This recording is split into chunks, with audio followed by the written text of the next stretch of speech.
You just felt it. The pull to fill that, to check something, to move. That feeling, that pull, is what this video is about. It is not small. 2 seconds of silence in a conversation and someone fills it.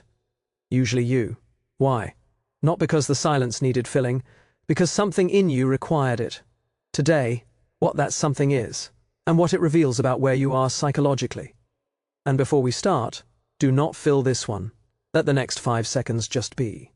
The brain does not experience silence as neutral, it experiences it as ambiguous, and ambiguity activates the same threat response as a real danger. In evolutionary terms, silence in a forest meant something was about to happen. The brain that survived was the one that did not wait to find out what. That brain is now in your body, in a room, on a date, in a meeting. And when silence arrives, it responds the same way. Fill it, now, quickly. The discomfort is not irrational, it is inherited, from people who were right about silence. But you are not in a forest. And silence in conversation is not the same threat. Here is what the silence anxiety is usually really about, not the quiet. The silence is a space where the other person can have a thought about you, a thought you cannot manage, cannot shape, cannot influence with your words. The silence is where their real assessment of you lives, unfiltered, and the compulsive filler is protecting you from knowing what that assessment is. There is also a second fear, that without your words, you have nothing to offer, that your presence alone, without performance, is not enough to hold someone's attention. So you fill the silence with words, to prove you are worth the space, and you never find out that your presence was enough, because you never let the silence answer. Now the part that will make some people angry, and that is intentional. The compulsive need to fill silence is not a personality quirk, it is a signal. It signals discomfort with your own interior, with what lives in the quiet. People who cannot sit with silence often cannot sit with themselves. The noise is not social.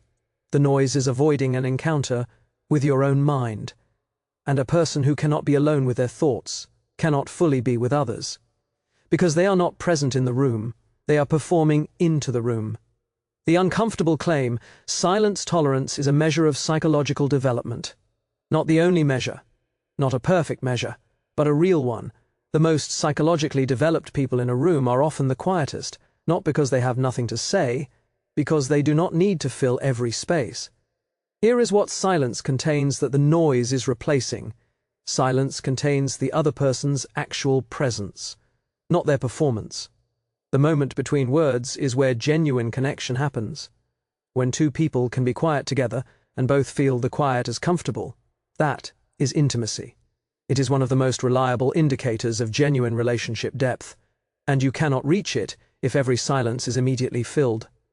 Silence also contains your own thoughts, the ones that need space to surface. Your best thinking does not happen in noise, it happens in the margins. The constant filling of silence is the constant preventing of your own best thinking. 4 practices. Building silence tolerance is a skill. It can be developed. Practice 1. Sit with 2 minutes of intentional silence daily. Not meditation, not breathing exercises, just silence. And the discomfort. The discomfort reduces with each session. The tolerance, building. Slowly. Practice 2. In conversation, count to 3 before responding. That 3-second pause is a silence. You are letting it exist. On purpose.